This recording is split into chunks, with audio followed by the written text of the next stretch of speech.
Absolutely. Here's the continuation. Blue Book Chapter 2, he left without goodbye. But returned with everything. Sometimes the people who leave are the same ones who come back to rebuild everything they broke. The silence in the farmhouse was louder than the wind. After Ryan and Caleb left, Lily felt like she was standing in the ruins of something she didn't even know she was building. Their laughter, once echoing through her empty home, was gone. The quiet now sat heavy, like heartbreak carved into the air itself. She told herself she shouldn't care. He was a stranger.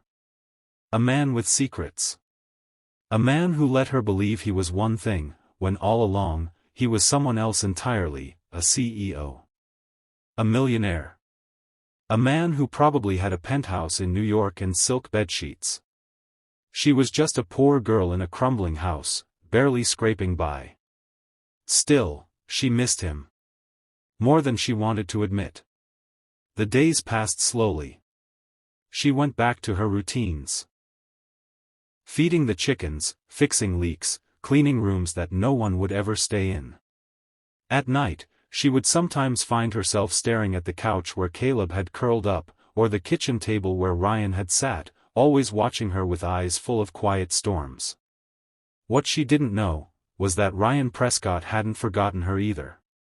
Back in the city, Ryan stepped into the towering glass building that bore his name, Prescott Industries. He wore the suit again. The mask. The title.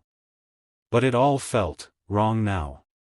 He sat through meetings, signed contracts, watched stock prices rise, but nothing touched him. All he could think about was a girl with tired eyes and a heart bigger than the world.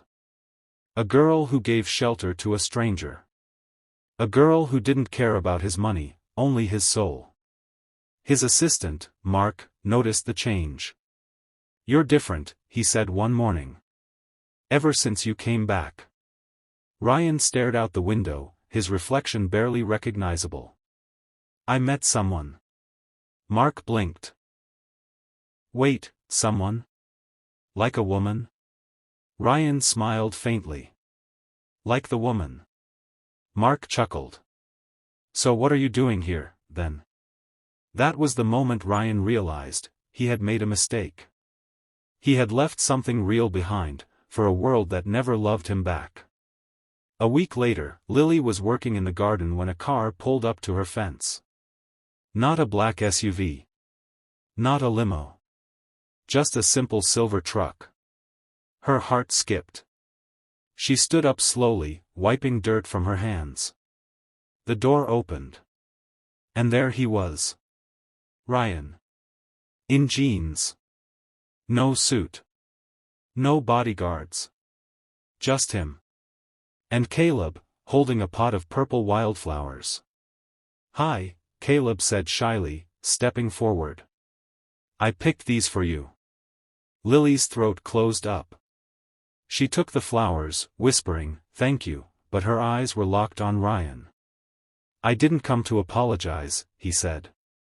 "Because no words can fix what I broke."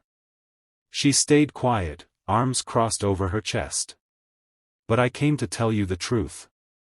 Everything." And he did. Ryan told her how he built his company from nothing.